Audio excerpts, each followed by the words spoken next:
programs and daily national newscasts, broadcast in 6 languages. To learn more about Omni Scholarships, visit omnitv.ca/scholarships.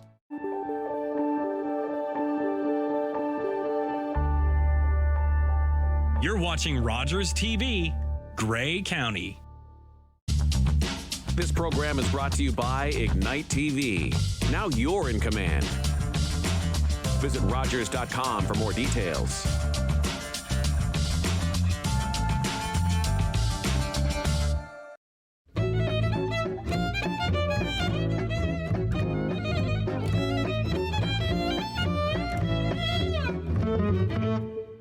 Welcome to the 8th annual Cobble Beach Concours d'Elegance.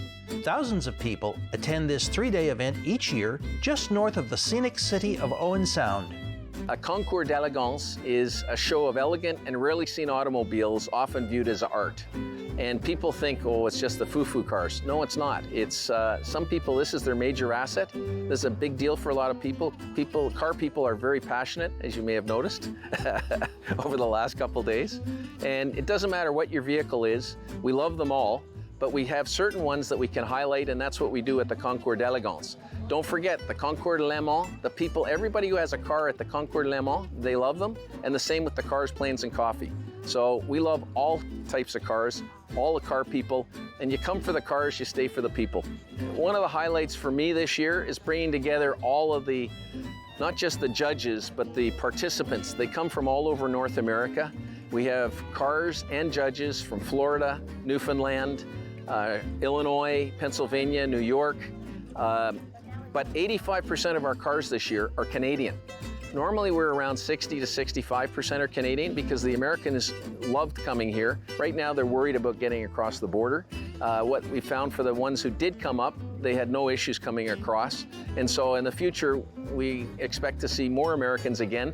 But one of the best things is this area in southern Georgian Bay, a lot of people don't realize we're a sleeper area. We have so many cars. And Pumpkin Fest, which is in a couple of weeks over at Port Elgin, they'll get up to 1,500 cars. So we love this community. We love the way that people interact with each other. And one of the other highlights is our volunteers. We have almost 300 volunteers. And this being the 8th year, I'd say that probably 65 to 70% are returning volunteers from the other years. So we're very, very, very blessed. We're lucky. Our judges come from 14 states and 10 provinces, and they're so passionate. I would say 80% of our judging team has been here since year 1, which is phenomenal. We have about 6 new judges this year. We have a total of just under 60 judges. Our judging team, I'd say probably 5 of them are from Florida, about 4 of them are from British Columbia, and then, as I said, they come from all provinces, so it's pretty neat that they come back. They pay their own way to get here. And this is not just the rich and the cream of the crop. There are some, there's no question, in here, but there are also a lot of you and me here, which is pretty neat.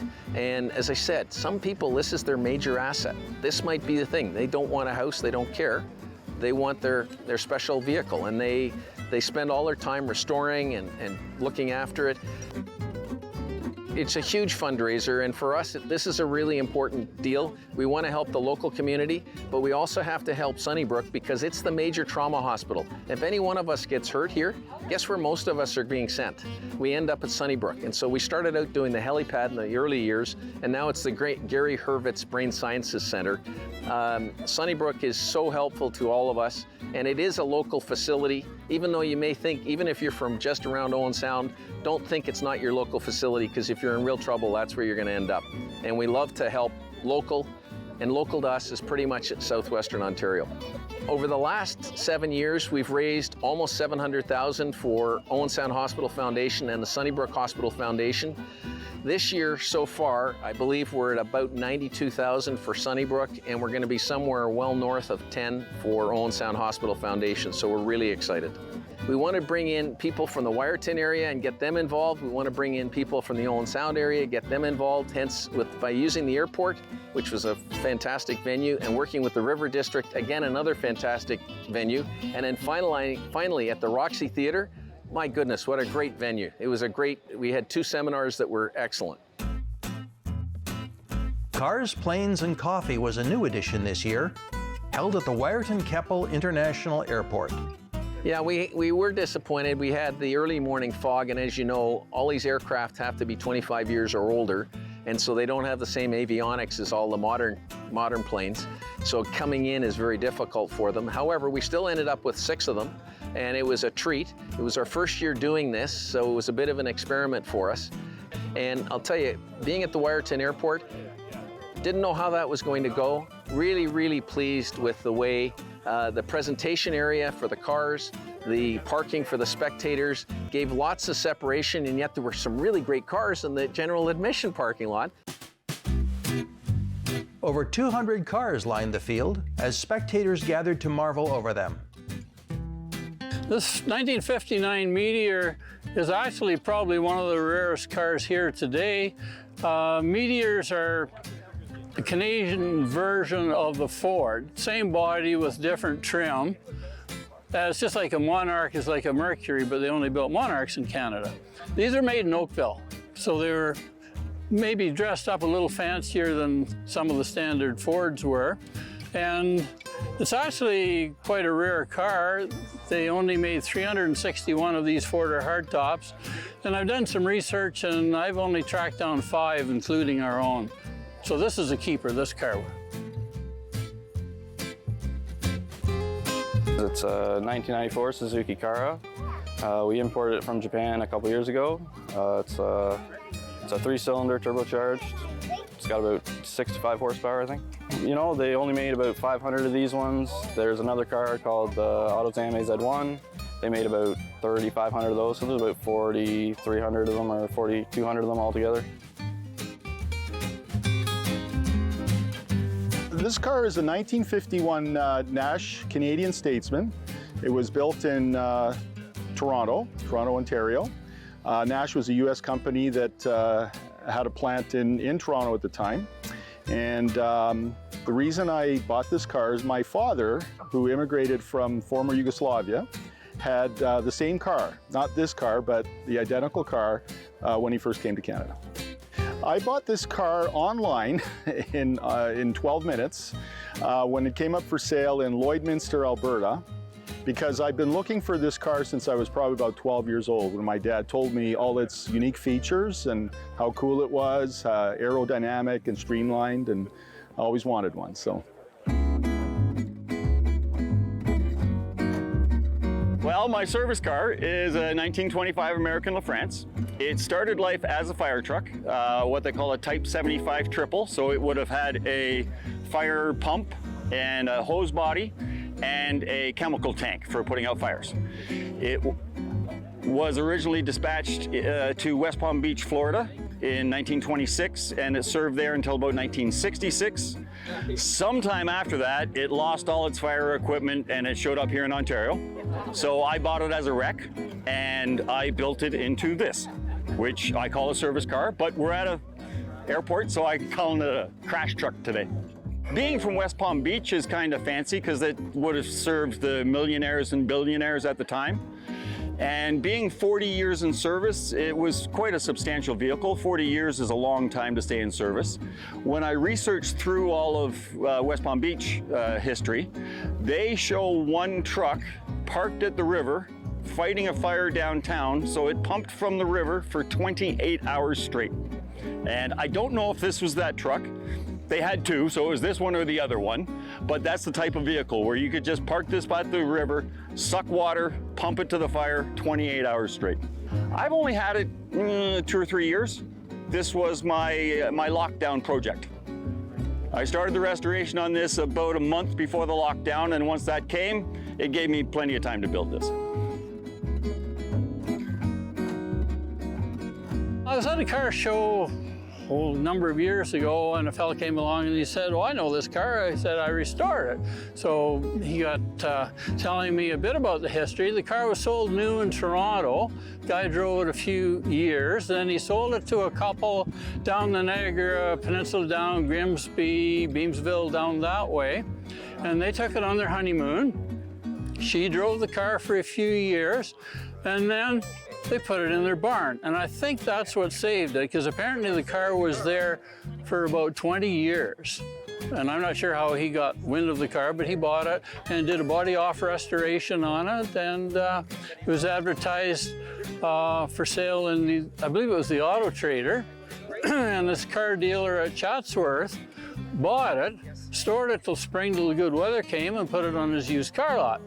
Well, we lived at Wingham at the time, and we were coming to Owen Sound to visit relatives that weekend. And it was at night, but they had lights on their used cars. I didn't see it because I was driving, and my wife spotted it, and she said, "There's an antique car. I think it's a Ford from the 50s, and it's green." That was my wife's favorite color. Said, "Tomorrow when we're going back to Wingham, we should stop and have a look at that car." So we did, and the seller knew that it was rare, but he didn't know how rare, but I just looked it up in the book, and yeah, 361 is not very many of these made. So anyway, yeah, we made a deal and bought the car like 18 years ago, and yeah, we love it.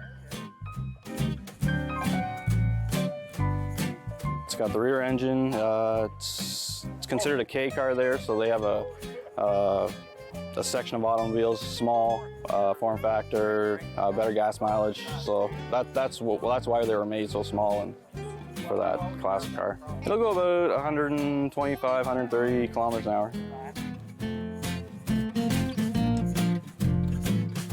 Well, this car is one of the first produced with unibody construction, so there's no frame. Very lightweight. This is a massive car, only weighs 3,000 pounds. Has a tiny, I think it's about a 194 cubic inch engine, which moves it really well. It's aerodynamic, very good on fuel because of that. First car with a curved windshield in 1950. A unique feature is that the car's seats fold into a double bed. So you can sleep one person while they're driving, no seat belts of course, or you can fold the whole thing down and sleep overnight in the car. So the engine is what they call a T-head engine, and it is 5.5-inch bore with a 6-inch stroke. Works out to 856 cubic inch, which for the youngins, that's 14.7 liters.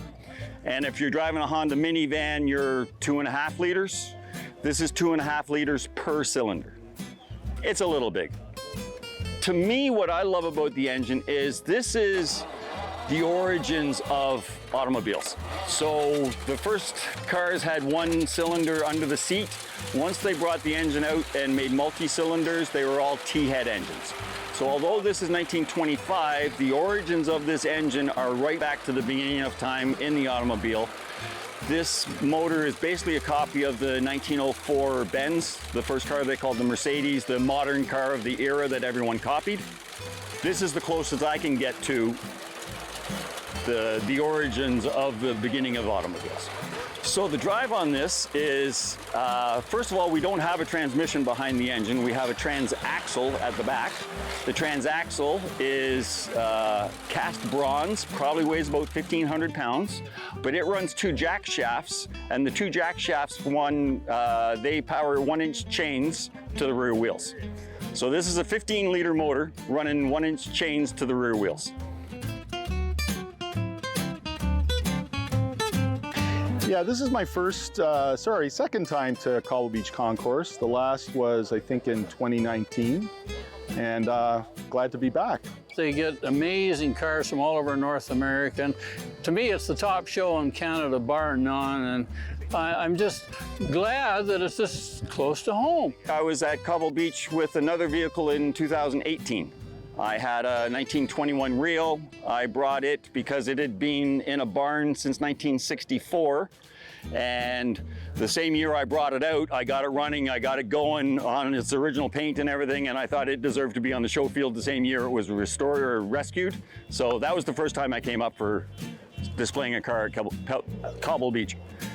No, I've been at every one they've had. We actually showed it and had it in competition in 2016 in a class for Canadian-built post-war cars, and we got a 2nd place award. So we're quite happy about that. At Cobble Beach, I hope to experience kind of what's going on now, a great selection of cars from all over the area, some from the US. And at the concourse, they come from all over North America, and sky's the limit with the value, rarity, and type of car. All the great cars and all the great people. One of my expectations, unfortunately, I haven't met. I was hoping there would be a biplane here or an open cockpit plane, because I would love to pose this beside it. Or if there's a plane crash, I'm there, okay? But that's not an expectation, all right? Hi, TAC fans. It's Adrian Musso, alongside my wingmen, Mark McKelvey and Zach Scribner. Thank you for joining us another season of TAC Hockey here on Rogers TV. Want to thank everybody for tuning in all season, as well as the kind comments towards the three of us. We look forward to seeing you guys come preseason. Yeah, and that'll be here before you know it. Another season of TAC Hockey and TAC Rap coming up this fall.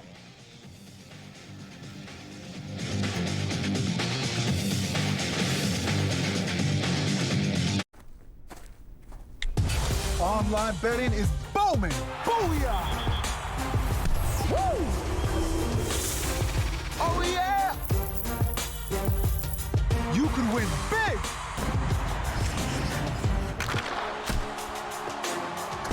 But you could also lose. There is risk with online gambling, and that's a reality nobody's shouting about. Learn about safer play at knowtherisks.ca. He's, taking up some space, and just a perfect shot. And we got a tie ball game. Nice low shot, right around.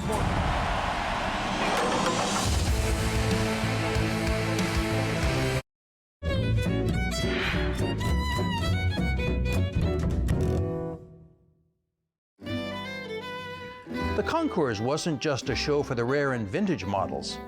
This year saw the addition of a new and different concept. Yeah, so this event, the Concours de Le Mans, we're here in Owen Sound, right in downtown, and it's part of the Cobble Beach Concours d'Elegance weekend. And so we're downtown celebrating cars that aren't necessarily typically invited on the field. Things like AMC Pacers and Bricklands and Ramblers, cars that people love and own and have in their garages, but aren't typically celebrated and awarded prizes. Participation this year has been fantastic. This is our first year for doing Concours de Le Mans in Canada. We've had 28 cars show up today, which is a perfect first start. And typically you'll see by year 3, year 4, we'll have a 50, 60 car field here. So I'm incredibly stoked to have 25 cars here. So I'm Tom, and this is my Skoda 120L. It's a 1989 car. This car was built in Czechoslovakia, which is a country that doesn't exist anymore. So one of the cool things about it is when you're sitting in it, there's little stickers that indicate places that don't exist. This car was built in Czechoslovakia, moved to Hungary, went from Hungary to Florida, from Florida to Virginia, from Virginia to Ontario, where I own it. So it's left behind a string of memories, and it is an awesome, awesome lemon, which is kind of a contradiction, but there you have it. So this car being designed by communists in a country that doesn't exist anymore has things like a heater, and that's it. There's no radio, there's no air conditioning, there's no power steering, there's no power brakes, there's no anti-lock brake, there's nothing in this car other than a heater. One thing that you will notice about this car is there's no motor in the front of it, it's actually in the trunk.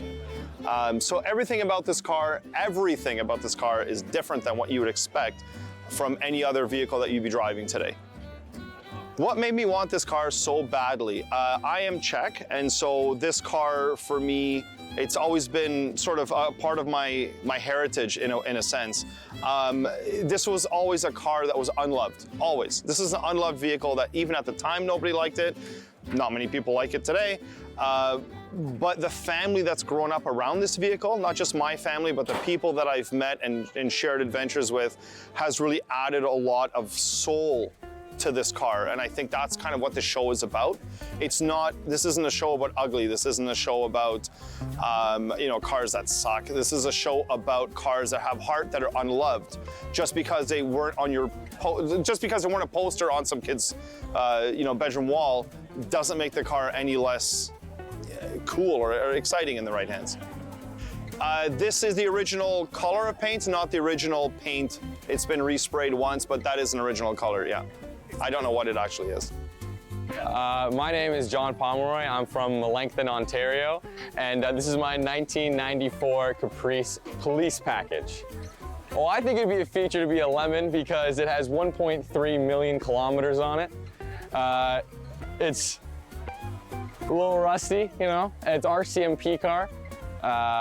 This is the bad side you got of it right now. The other side, you got hubcaps, tire shine, and painted. What else is cool about this car? It's ran out of oil 3 times. I've driven it down the highway out of oil 3 times and have it idled for maybe a couple hours without oil and it still starts right up. No work, it is completely original. The only thing that's not original is the hood. It came from a different Caprice. That's the only thing that's not original on this car. Yeah. It has air suspension in the back. It has a 5.7 liter LT1 with a 4L60E transmission. My name's Will Allen. I'm from Clarksburg, Ontario. This is my old man, Bill. And this is our 67 Rambler American. This Rambler is a survivor. It just kind of deserved to be brought back to life. Until about 3 weeks ago, it hasn't actually been on the road since like 1980. I traded it for a rusted out F-150 that was never gonna be on the road again. I don't know why the guy wanted it. His uncle needed a farm truck or something, and his ex-wife was threatening to steal his car. So we traded, brought it home, and it drives again, finally. It's got a 232 straight 6 under the hood. It's a 1967 AMC. I mean, there's not a lot of bells and whistles. It was about making a cheap car. And, you know, the door-to-door salesman needed something to get all of his vacuum cleaners inside the trunk, and it's got lots of trunk space. One of the reasons I chose the car is I was kind of a Jeep guy. I had a little bit of an obsession for many years. And when I popped the hood, when I saw this thing just randomly come up online, I saw an AMC straight 6, and I mean, it's essentially a CJ5 motor, and I went, cool, I've never had a CJ5. It's a different body, but I'll take it. I've literally been staring at this car for like 6 years. I didn't really have the time, money, or anything to really work on it. I knew it wasn't gonna become worth anything less sitting in my driveway. So I kind of worked out a deal with my old man, and we've got kind of a partnership going with it, because I knew that he's got money and time, and I knew he'd actually get it on the road. So it's only been on the road for about 3 weeks now. And we did the Fall Fair Parade in Thornbury last weekend, and I got chased down the road downtown right after the parade. And some guy said, hey man, we've got this event in Owen Sound and you have to bring your car. We've never had an AMC Rambler there. And I said, sweet, let's go. So this is actually the first time we've even left Thornbury in it. And it did really, really well on the highway, and I'm super impressed. So now many car shows to come, hopefully.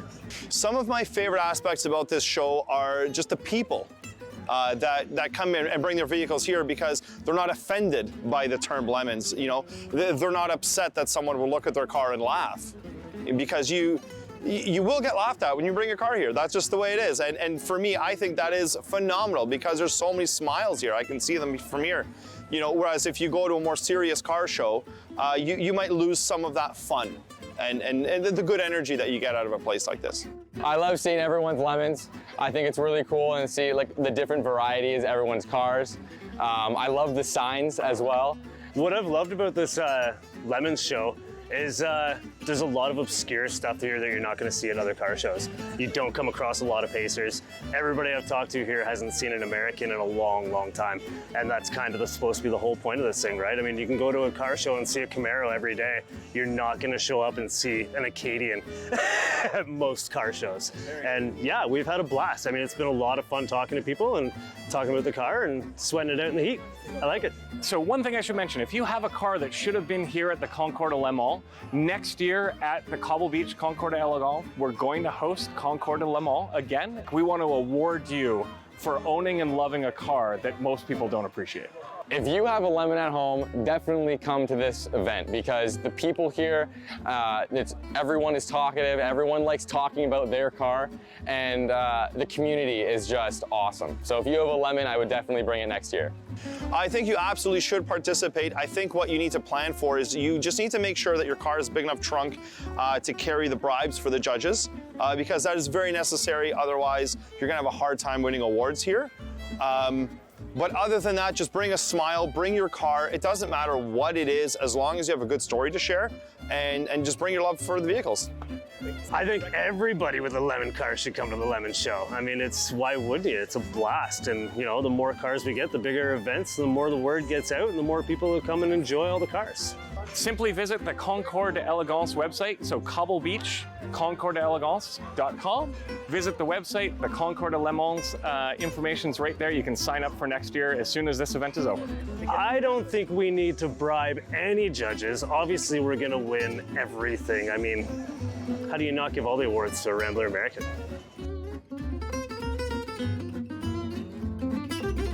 So our next award is the Driving on a Prayer Award, a favorite of the Concours de Le Mans. This particular vehicle, I understand possibly came from a field, definitely has a story of a divorce and a wife who wanted to keep the car, but it got traded before that happened. You'll notice as you walk by the car, the front end sits a heck of a lot higher than the back end. That's because they had to put 6 batteries in the back to get the car here. It doesn't charge. They're hoping to get home. If you notice that they can't get it started when it leaves, they'd love to get a boost. So if Alan in the 1967 AMC Rambler American could come up, you are our Driving on a Prayer winner.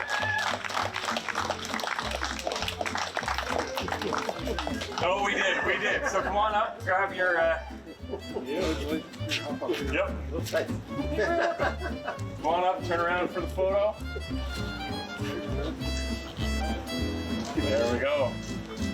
Congratulations. They were concerned about getting here, and now they have extra weight in the award that they have to try and carry home. So our next class is the Communist Cars Award. And the gentleman who entered his communist car was very serious about winning, so to bribe the team, he became one of our judges. Somehow he seemed to have won the class. And we thought, well, it's a communist car, and so he should earn a potato.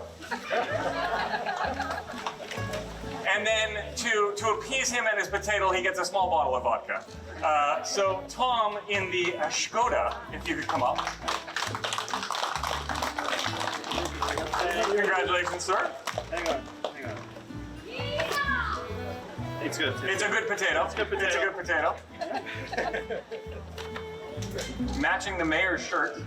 You have so many ugly t-shirts in one place. Thank you very much. All right, Rust Belt American GM with the same Vienna sausages, Cheez-Its, and the Labatt Blue. You got that? All right. And so for our Rust Belt American GM, we thought the car that left half of it behind would be most appropriate, and that is the 1994 Chevy Police package. Chevy Caprice Police package owned by John. John, come on up. Yeah!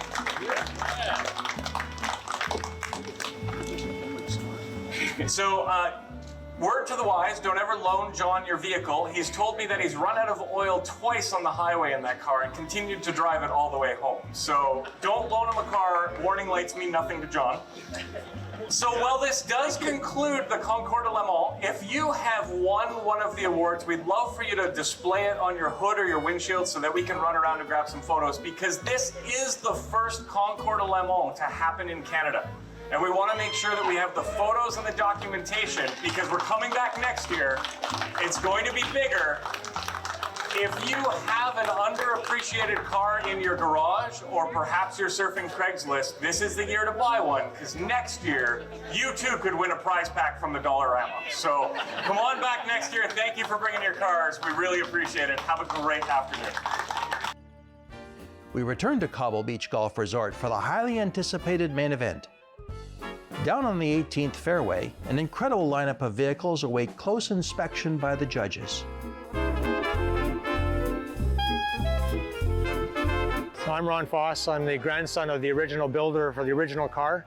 I'm from Burlington, Ontario, and my grandfather built the first successful gasoline automobile in Canada. Well, the tribute car was a means to try to help tell the story. We felt that as a family, the story hadn't gotten out enough, and we needed to do more to tell the story.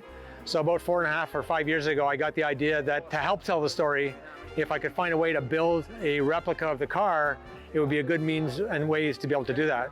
Now, when I started that project, I had no idea that I'd be invited to something as prestigious as this, but here we are. So my grandfather had traveled to Boston. He had a bicycle repair shop in Sherbrooke, Quebec, and he traveled to Boston to buy a lathe to transform his shop into a machine shop, and had driven a battery-operated car that didn't last very long.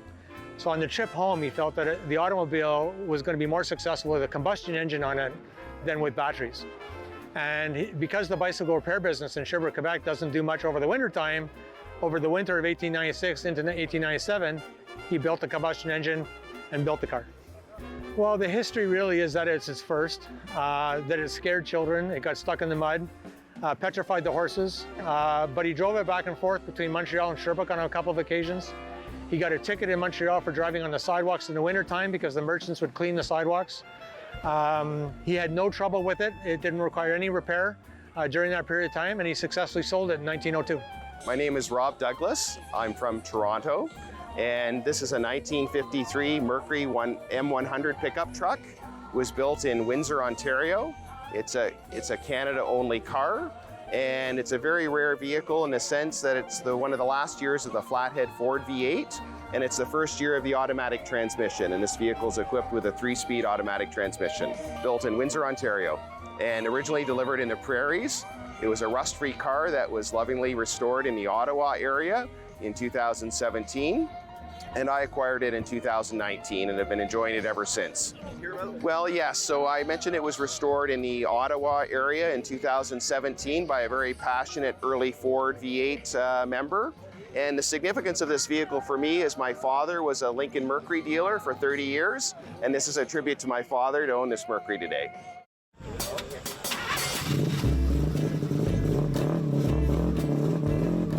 I started racing in '78 with sports cars and sedans, and got a Formula B car and moved up to Formula Atlantic and did a couple of pro races with the Atlantic car, and won a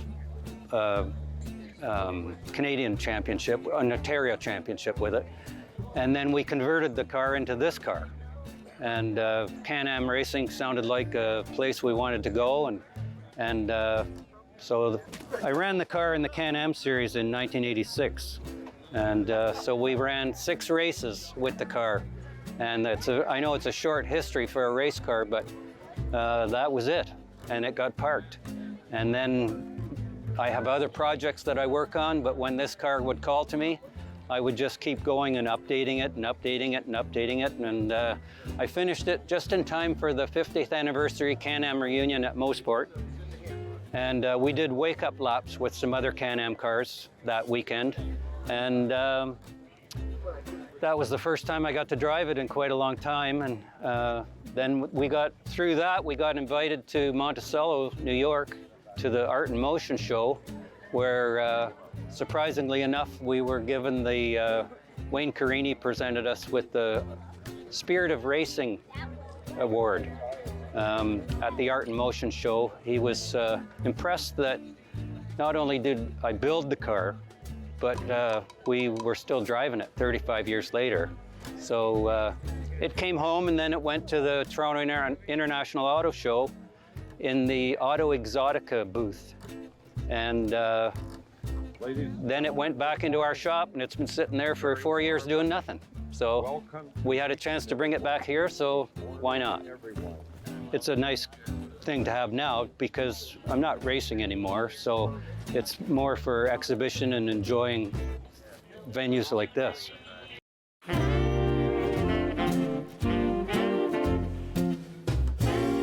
My name is Kai Rebetz. I'm from Nova Scotia, Canada, and my car is a Porsche 550 Spyder 1500.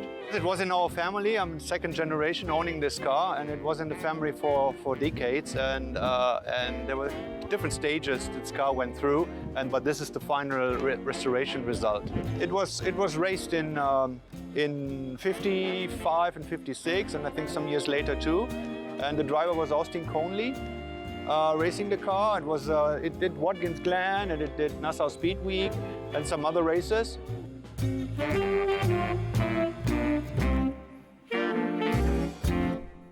So this is a question we get quite frequently. There is no dedicated steering wheel as you know them today. The tiller mechanism, the largest handle, is how you would steer the vehicle. And then the other three components on the tiller is your gear shifter, so 2 forward speeds, no reverse. You'd have your throttle and what's called the spark advance and spark retard, so that you can move the spark timing, if you will, depending on whether you're starting it or running the vehicle. Well, a couple of the unique features is the fact that the engine was mounted in the front. So not only was it the first car in Canada, it was one of the first in its period to have an engine in the front. Most engines were center mounted, and he felt that that was for easier maintenance and able to get to it. And the other feature is the fact that everything was on the tiller. So again, other vehicles that came before him or around the same time had a configuration of different ways of being able to control it. He had everything controlled on the tiller. So the engine design actually came from a de Dion engine, which was a French engine that was fabricated in the US under no brand type definition. And my grandfather would have seen that in Scientific America and built his own engine from those designs. And all the de Dion parts fit this engine that I've actually found. So I found an engine that was pretty much exact to how he would have built his own engine. We've never found his original engine, so we're just going a little bit by whatever he would have seen in Scientific America. It's 3 3/4 horsepower, 1 cylinder, and the top speed of the car was about 14 miles an hour. That's been one of the interesting parts of the story. When I first started, I thought I was going to have to fabricate everything, which would have meant that the project would have come to a standstill a long time ago because it's very expensive to fabricate parts. But we've been very fortunate that many of the parts from the period have been available. And eBay has been my biggest friend because most of the small parts, the oiler, the mixing valve, some of the wheel oilers, the battery box, the buzz coil, all came from eBay. And so to know that there's parts out there that come from the period is a pretty exciting part of the exercise. The car show here today, this is Class 15, which is a pickup class, and there's 7 beautiful pickup trucks here on display today, and some very strong competition. It was very nicely restored, but we've since done some further improvements to make sure it's all original. So it's all original as it was delivered from the factory, the color and the interior. The car is a mid-engine car, and it is a 1500cc engine with 110 horsepower. And the weight of the car is around 570 kilos. So it's all about weight. And the car was restored took me almost 5 years to the original specs and original condition. If you do the work like we did with this car, you know, it's nice to show it to people, and that people can see the car, and I mean, judging is important too. Well, this is a fantastic event. I mean, this is Pebble Beach in Ontario. I mean, look at the place. It's just a fantastic venue. They do a wonderful job. 8 years now they've run. We don't have any expectations here at all. It's just to be, I think being recognized as a caretaker is probably the nicest thing to share with some of the other participants here that spend a lot of time and effort to keep these cars presentable. So no, we don't come here with any expectations. We didn't last time, but we did end up with a second place ribbon, but it's always nice, but it's not important really. It's interesting to see all the variety of cars here. It's not only a Porsche thing or a Ferrari thing or a 80s or 90s car. It's from the pre-war to the supercars of today. And I like this, and I mean, this place is amazing, right? And the weather did very well for us. It's supposed to rain, but it didn't, so we are very happy. Yeah, lucky. It's a fantastic venue right on the foot of Georgian Bay. Beautiful views, beautiful facility, and impeccably organized and run event. Well, it's a very fun-filled day with lots of cars and automotive-related activities. For the car enthusiasts, it's a wonderful place to spend the weekend, a Sunday doing this. I had the pleasure of being here in 2019 and showed another Mercury vehicle, a wood-bodied station wagon from 1947. So a lot of fun, and I'd encourage everybody to come out and see it. There's a lot to take in and some beautiful cars. Well, the goal is to get the story told, and to be at a event like this with so much prestige is such a compliment to the family. It really sort of puts the icing on the cake, if you will, in relation to taking on this project to begin with. And to be able to have this opportunity to show it to so many people we've been questioned all day long about what this thing is really all about, is a real privilege.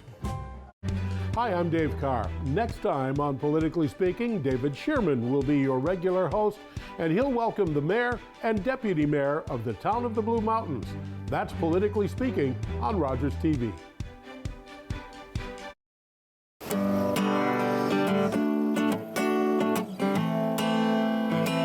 I'm a singer-songwriter from Six Nations, and I've been writing songs about my experience, and with that being said, it's helped me hold hope in my heart in following my dreams and being resilient to everyday Indigenous battles. Competition between spirit, earth, and wind, let me tell you now. This song in particular, The Shiner, is a special song that I wrote for my grandfather. He was a snow snake maker, and that is a Haudenosaunee winter sport. It's my job to educate and to share, and the music allows me to do that.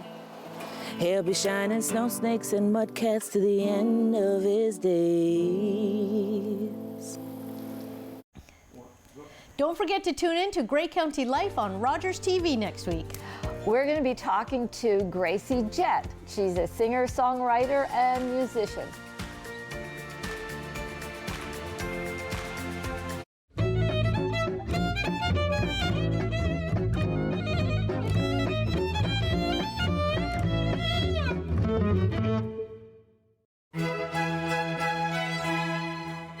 We now return to the final day at Cobble Beach Resort for the awards ceremony presented by the chair and founder, Rob McLeese. Thank you, Ed.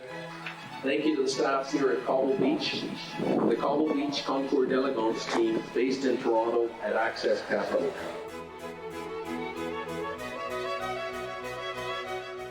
This year's prestigious show brought together over 50 judges from across North America, both newly appointed and some returning year after year.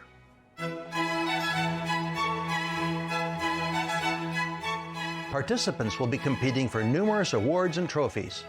We present some highlights from the 2022 Cobble Beach Concours d'Elegance.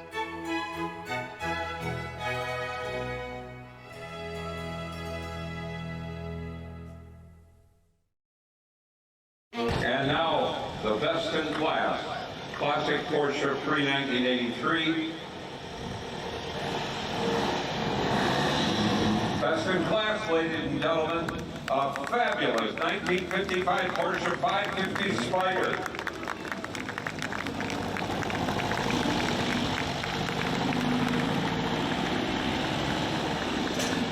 A 550 Spider, ladies and gentlemen, owned by Kai Rebets from Black Point. A 550 Spider, only a handful were made. That's a model like the one James Dean was killed in California years ago. And ladies and gentlemen, this is a double winner. And thank you to all that voted your People's Choice ballot. That car received the most People's Choice ballot. There's your People's Choice Award winner. A 550 Porsche Spider. What an incredible collectible that car is. Owned by Kai Rebets from Black Point. Double winner, best in class and People's Choice Award. Congratulations, Kai. You got two of them.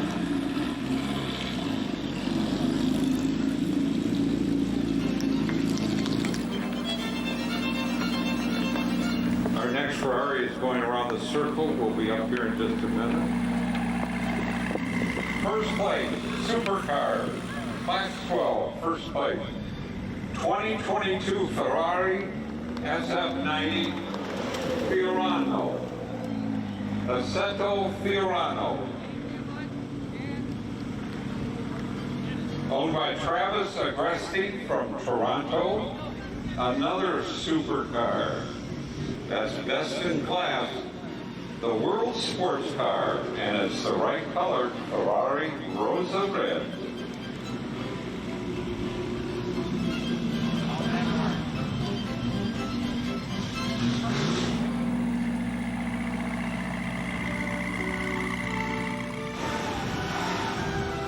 First place in European Sports Cars pre-1975, a 1960 Alfa Romeo Giulietta Sprint Speciale, owned by Wicker Francis from Melbourne.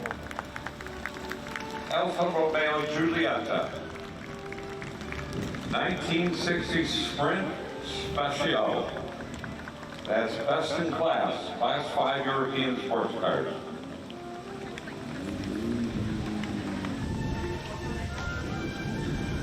First place, best in class, radical ride to the 1980s. It's a Porsche, 1988 Porsche 911 Turbo Slant Nose 930. Wow. That's one of the best, one of the rarest, and one of the fastest. Look at that giant whale tail. Owned by William Helke from Toronto. Best in class, ladies and gentlemen. Congratulations, William. Ladies and gentlemen, up next, the Rolling Sculpture Award. Presented by the National Association of Automobile Clubs of Canada, Rolling Sculpture Award, 1961 Chrysler 300G convertible, owned by Elaine and Tony Lang from Hanover. That is a factory hot rod, ladies and gentlemen. Dual quad carburation. Only 273 convertibles were made on the 300G chassis. That's known as one of the Chrysler hot rod letter cars. Started with B, C, D, and here is a G, a 300G convertible, 273 made. Beautifully restored, bucket seats front and back, dual carburetors, dual 4 barrels under the hood. Absolute factory hot rod, just the way it came from the factory. That's the Rolling Sculpture Award presented by the National Association of Automobile Clubs of Canada. The next award from the National Association of Automobile Clubs of Canada, Historical Significance, and it goes to Lewis Pollard, 1963 Shelby Cobra Mark I. Shelby Cobra Mark I. From the NAACC Historical Significance Award, Lewis Pollard. Congratulations, Lewis. And our founder and chairman presenting the trophy, Mr. Rob McLeish, to Lewis Pollard. 63 Shelby Cobra, one of the very early ones. One of the first. Thank you, Rob. Congratulations, Lewis. Historical significance. Next award.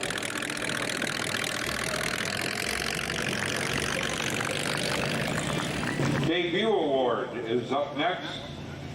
Richard Udell, a 1963 Plymouth Savoy 426 Max Wedge motor. Race car. A race car from the factory. That's got a Max Wedge motor.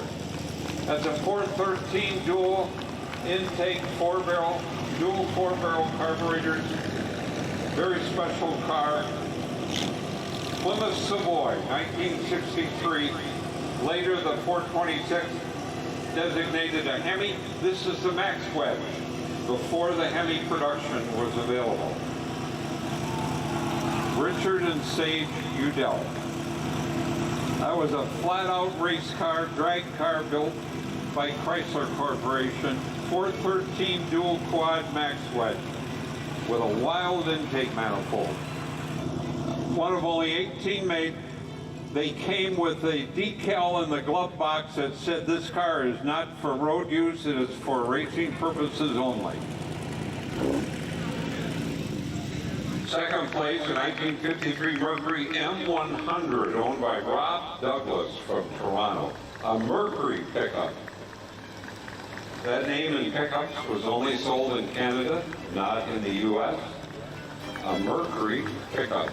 Short bed, step side, fully restored, probably better than new, owned by Rob Douglas. 1953 model. From Toronto. Second place. Thank you, Heather. Our next award, the McLaughlin Legacy Award. And that award goes to Elaine and Tony Lang in their 1928 McLaughlin Buick Royal Phaeton, built for the royal tour of the Royal British family. Best post-war, ladies and gentlemen, 1957 Cadillac Eldorado Brougham, owned by Vern Smith from Swift Current, Newfoundland. That fabulous Eldorado Brougham with a stainless steel roof. $13,000 new in 1957. The most expensive car in the American market. More expensive than a Rolls-Royce of the day. Best post-war automobile. Here it comes. Fully restored. One of only 400 made in 1957 and 1958. Vern Smith. Dual 4-barrel carburetors, memory seats, air suspension, stainless steel roof, and the first Cadillac to have dual headlights. Built at the insistence of Harley Earl. $13,000 in 1957. Let me see, you could buy about 4 Chevrolets and Fords at that price. Vern Smith, Vern, congratulations. Best post-war car.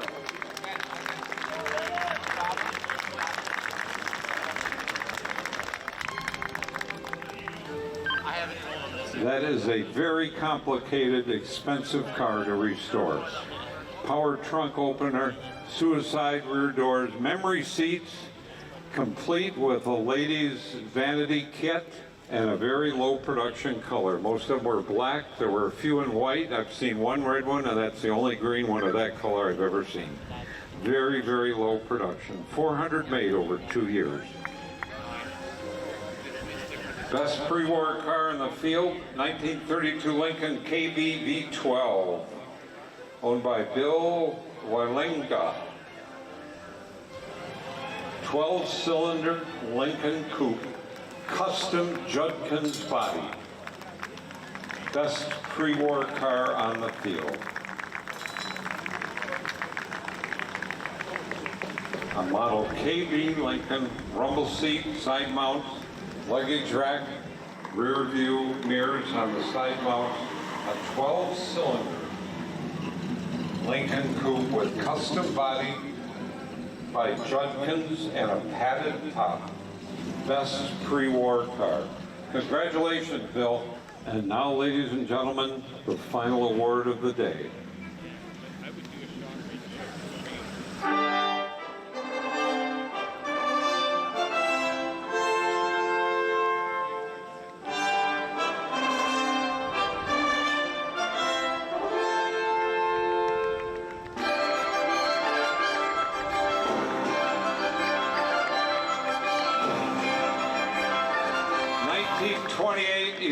Frascini, owned by Peter Boyle from Oil City, Pennsylvania. Best in show. Unusual combination, a European chassis with that giant 8-cylinder Isata Frascini motor. Coachwork by LeBaron. Coachwork by LeBaron Body Company. Left. Hotel design. What a magnificent automobile. Peter Boyle from Oil City, Pennsylvania. There's your best in show, ladies and gentlemen. I hope we all agree. What a magnificent automobile. Custom body by LeBaron. Congratulations to Peter Boyle.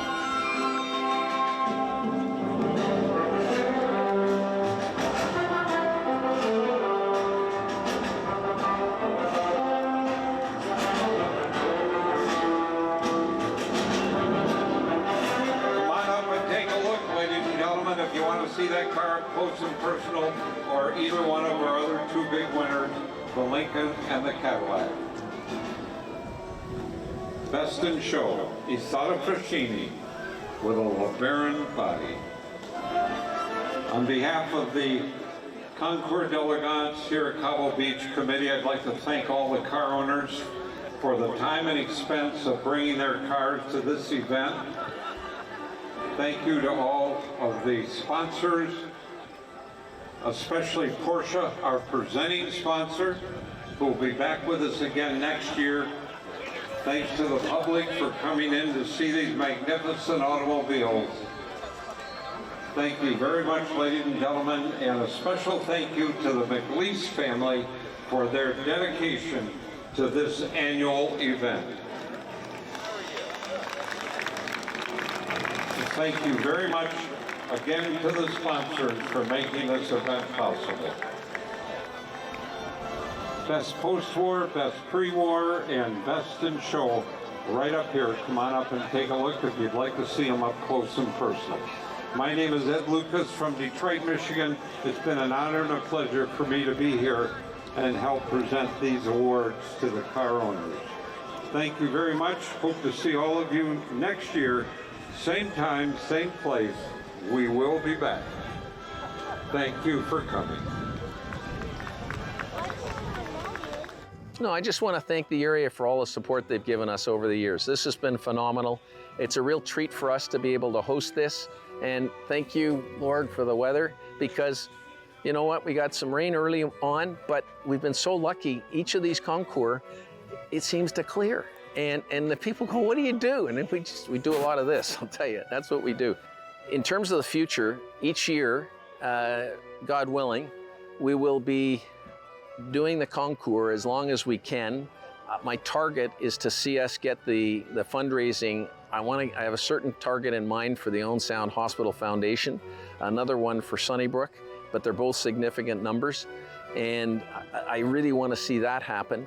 The planning for the next year, it started about 3 months ago.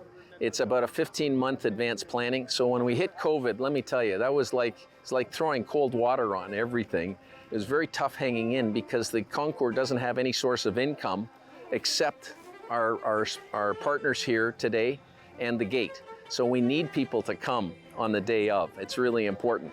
But there was also that loan, which we were eligible for, and it's been a great help at bridging us. So, you know what, we're looking forward, and we have a part of our judging team. We now have probably 10 judges that are under 45 years old. And part of the reason we're doing that is as we all get older, we got to make sure that the younger people are brought along. Anyway, Lisa Dietels did a great job. Chief John Carlson has been our chief judge since year one. He's been a primary mentor and done a phenomenal job. And all these, we're so lucky, gang, to have these people come here. And you know, they used to come for just a couple days. Now they come for 3, 4, 5 days. And they come and they stretch holidays here. They go, wow, this is an incredible part of Ontario. We want to see this.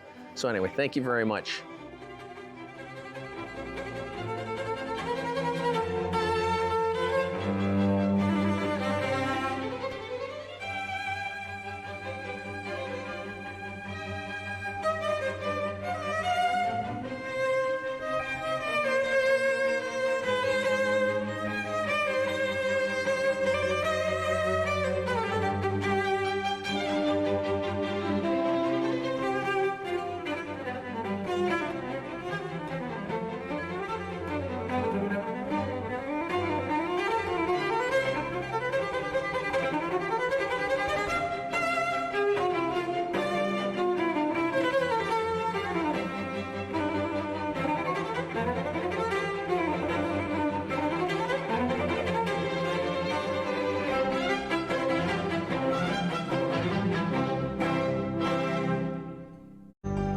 Call the Rogers TV viewer response line, email us, or connect with us on social media.